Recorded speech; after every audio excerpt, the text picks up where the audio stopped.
Assalamualaikum warahmatullahi wabarakatuh. Selamat pagi anak-anakku yang soleh dan soleha. Mudah-mudahan hari ini sehat ya. Tidak lupa sebelum pembelajaran kita membacakan doa. Silahkan doa beragama dan kesehatan masing-masing. Bagi yang beragama Muslim, kita awali dengan bacaan Rabbi zidni ilma. Hari ini tetap materi kedua tentang klasifikasi materi dan perbedaan. Bersama Bapak bagi yang hari ini jadwalnya bagian ada di rumah atau pembelajaran jarak jauh, tetap menemanikan bersama Bapak Cicing selalu. Bahasan kali ini tentang larutan asam, basa, dan garam. Namanya larutan itu berarti campuran dari dua zat. Ada zat terlarut dan ada zat pelarut. Maka kalau dicampurkan zat larut dan zat pelarut, maka akhirnya menjadi sebuah campuran yang tidak bisa dilihat. Nah, larutan ini ada larutan asam, ada larutan basa, dan garam. Asam sifat-sifatnya yang jelasnya berasam-asam, bersifat korosif, artinya bisa menimbulkan karat seperti besi yang terkena air hujan. Yang ketiga, ciri daripada asam memerahkan kertas lakmus biru. Jadi yang tadinya lakmus merah, kalau dicelupkan ke dalam larutan yang bersifat asam, maka berubah warna menjadi merah. Itu berarti larutan bersifat asam. Yang kedua adalah menghasilkan ion H+ saat dilarutkan dalam air.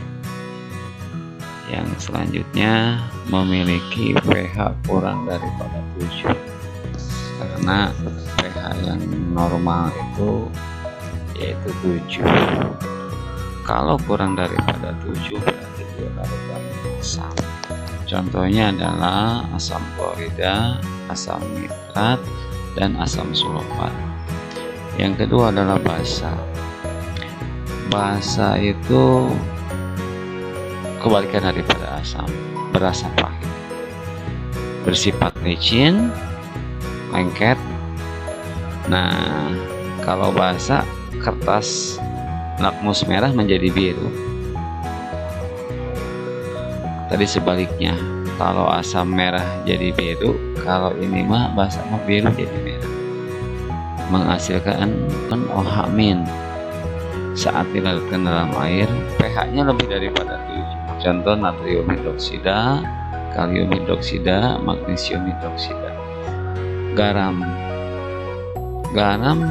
adalah hasil reaksi antara asam dan basa. Jadi gabungan daripada asam dan basa ini maka menghasilkanlah sebuah garam. Contohnya natrium klorida, kalium nitrat, kalsium klorida, amonium klorida. Sifat garam bermacam-macam. Asam pH-nya kurang daripada 7, basa pH-nya lebih daripada 7, dan netral dengan. Indikator asam basa. Indikator asam basa ini ada yang bersifat alami. Contoh yang bisa digunakan adalah bunga sepatu, kol ungu, kunyit, dan bunga mawar. Selanjutnya kalau indikator buatan, contoh metil merah dan phenolphthalein. Yang lebih universal lagi, indikator yang bisa digunakan adalah kertas lakmus. Kertas lakmus ada dua, lakmus merah dan lakmus biru. Dan yang terakhir yang bisa digunakan sebagai indikator asam basa itu tidak lain, alat ukurnya itu adalah namanya pH. Pemisahan campuran yang kita pelajari ada 6 macam. Ada filtrasi, ada sentrifugasi, ada destilasi atau penyulingan, ada kromatografi, ada sublimasi, dan ada evaporasi, yaitu filtrasi, filter, menyaring ya. Metode filtrasi digunakan untuk memisahkan zat-zat yang bercampur dalam campuran heterogen. Artinya heterogen itu yang bisa dipisahkan atau bisa dibedakan. Sebagai contoh, air dan pasir dapat dipisahkan dari campuran air pasir dengan cara menyaring. Alat saringnya ya, bisa seperti ini, kayak corong ya. Nah, sisa-sisa daripada yang tersisa dalam penyaringan ini namanya residu ya. Nah, lihat di sini ada corong penyaringan, ada kertas saringnya, biasanya kasa ya. Ada residu hasil dari bukan hasil, jadi sisa daripada penyaringan, dan air yang tembusnya itu namanya filter. Ini ada Erlenmeyer ya, sebagai alat untuk menampung filter. Yang pertama filter. Yang kedua, sentrifugasi. Sentrifugasi ini adalah metode pemisahan untuk memisahkan padatan sangat halus dengan jumlah campuran sedikit dalam campuran heterogen. Contoh, sel-sel darah merah dapat dipisahkan dari plasma. Ini ada nama alat sentrifugasi ya. Alatnya udah canggih, kayak digital gitu ya. Selanjutnya, destilasi atau penyulingan. Pemisahan campuran dengan cara penyulingan digunakan untuk memisahkan suatu zat cair dari campurannya. Prinsip kerjanya didasarkan pada perbedaan titik didih dari zat cair yang bercampur, sehingga saat menguap zat yang akan terpisah. Ini nama alatnya ya, ini nama alat penyulingan atau destilasi. Selanjutnya, kromatografi. Kromatografi itu yang biasa kenal untuk memisahkan warna ya. Kromatografi adalah metode pemisahan zat-zat yang tercampur dalam campuran yang didasarkan pada perbedaan kecepatan meramat antara partikel-partikel zat yang bercampur dalam suatu medium diam ketika dialiri suatu medium gerak. Nah, ini untuk memisahkan warna itu. Untuk spidol itu bisa dipisahkan warnanya. Nah, selanjutnya adalah sublimasi. Sublimasi adalah metode pemisahan campuran yang didasarkan pada campuran zat memiliki suatu zat yang dapat membim.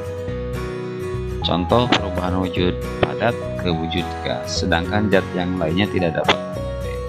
Ini contohnya ya, alatnya sublimasi. Dan yang terakhir adalah evaporasi atau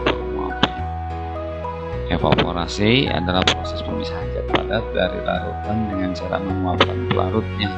Saat larutan dipanaskan, maka larutan akan berubah menjadi larutan lewat jenuh dan membentuk kristal. Nah, seperti ini.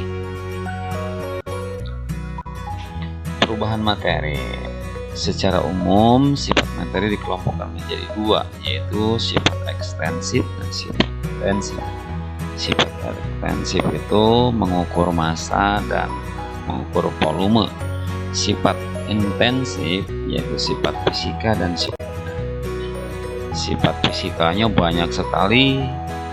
Ada berat jenis, ada kerapatan, ada kelarutan, daya hantar listrik, kekerasan, kekuatan, kemagnetan, titik didih, titik oleh, dan lain sebagainya. Sifat kimia yang justru sedikit kebalikan daripada sifat fisika. Kereaktifan, kestabilan, keterbakaran, daya ionisasi. Ya, selanjutnya lagi macam-macam perubahan fisika dan perubahan kimia. Nah, perubahan fisika itu contohnya perubahan bentuk dan ukuran. Perubahan wujud itu fisika ya. Perubahan karena adanya pemanasan atau arus listrik.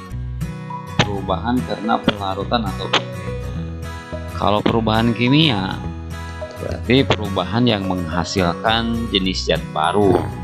Contoh, proses pembakaran, proses pencampuran zat, proses peradian, proses kerusakan, proses biologi makhluk hidup, proses pengembangan. Contoh perubahan kimia yang sering kita temukan misalkan tape yaitu daripada singkong menjadi tape ubi ya, yaitu karena ada proses peragian ini yang kita gunakan, atau dari beras ketan menjadi tape juga sama proses peragian, atau dari susu menjadi yogurt ya, itu sama juga perubahan kimia, pokoknya menghasilkan jenis zat baru. Sebaliknya perubahan fisika adalah perubahan yang tidak menghasilkan jenis zat baru. Ciri-ciri perubahan kimia, yang pertama pembentukan gas, pembentukan endapan, perubahan warna, perubahan suhu. Nah, kalau perubahan suhu ini ada pengaruh daripada luar yaitu eksoterm, dan ada pengaruh dari dalam yaitu endoterm. Mungkin itu saja yang bisa dapat sampaikan. Terima kasih, jaga kesehatannya, jaga semangat belajarnya. Wabillahi taufiq wal hidayah. Wassalamualaikum warahmatullahi wabarakatuh.